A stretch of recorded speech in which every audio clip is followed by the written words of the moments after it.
Good morning everyone, today we're looking at another Timex watch review. We're looking at one of the Deepwater ranges today. I am wearing one of the Deepwater ranges as well, just to sort of try it out. I might be looking at keeping it, not too sure.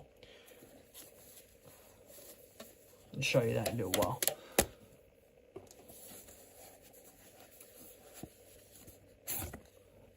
Timex box on offer is a very simple style box with a grey finish to it.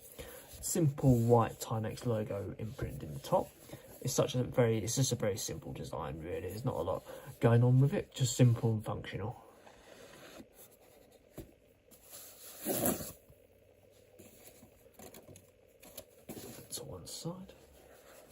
The whole watch is housed inside a on top of a ash grey cushion with white interior box and user manual tucked away inside there.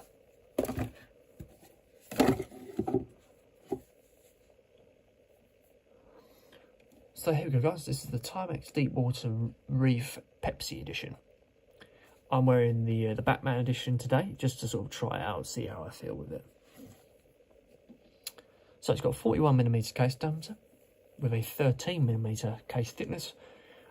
Retails around about, I think it's £200.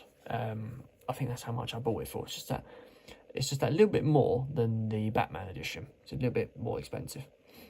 From the manufacturer, it comes with a 2-year warranty and operates on a quartz movement guarantee and accuracy of plus or minus 20 seconds per month, and has a GMT movement to it as well, hence that little red hand there as well.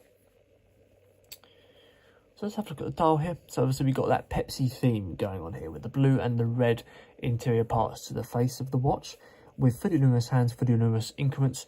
Those they're made of super luminova, so they're really good luminous materials. The whole watch is 200m water resistance and housed in stainless steel casing, unlike the Batman edition, which is housed in titanium casing. Hence you can see from the two different colours, you might be able to see that there. Slightly different colour there. You also get a date dial at 3 PM with quite a lot of magnification going on there.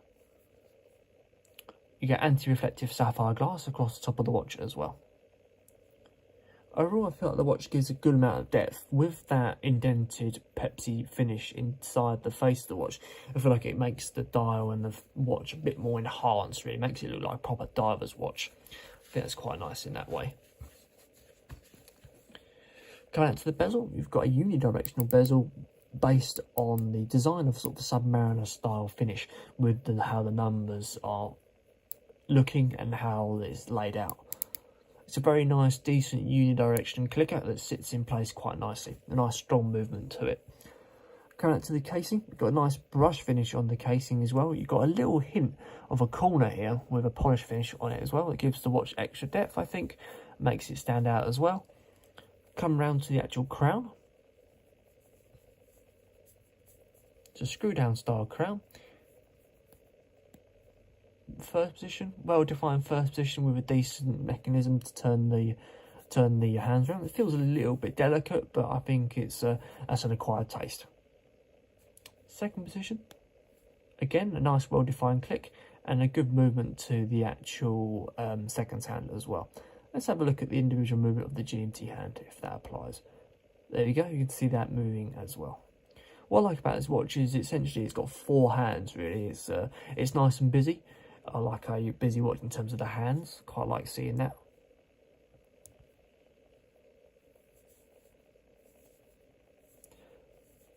It's a very easy crown to operate because it's nice and thick with the grips on the side in terms of the design. So coming down to the strap, you've got 22mm synthetic rubber strap with a sporty sort of feel to it, really, in a sort of jet black style colour.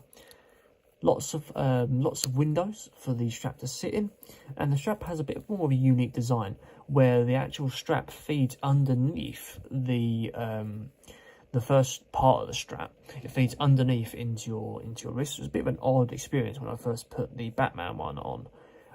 It just tucks in quite nicely rather than leaving the need for holders on the outside of the strap.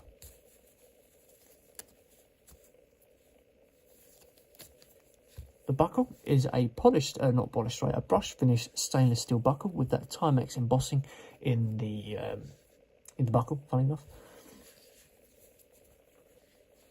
And that's the back of the strap. Got nice quick release options available, so you can quickly snap on and snap off different straps based on your tastes, what you want.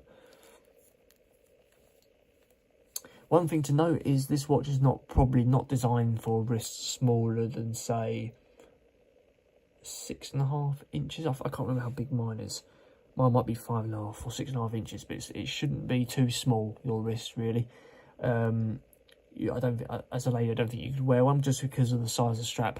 This is on the maximum setting, and I've tucked that under. You do get the extra sort of 5 centimeters there with the strap tucked in, but there's not a lot of give. This just about fits me on that last setting there. It's just right how I'd have it. It's a little bit snug, but it's just right how I'd have that.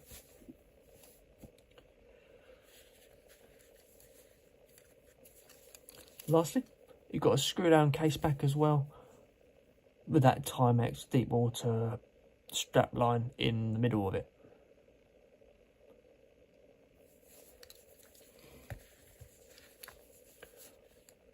So there we go, guys. That is the Timex Deepwater Reef Pepsi against the Batman that I've already got on. There is going to be a comparison video of these two, just so you guys can see these in a bit more detail when they're next to each other, and then I can do a comparison of some of the differences. There's not a lot of differences, to be fair, but it's just so if you're debating one, what one you're going to go for.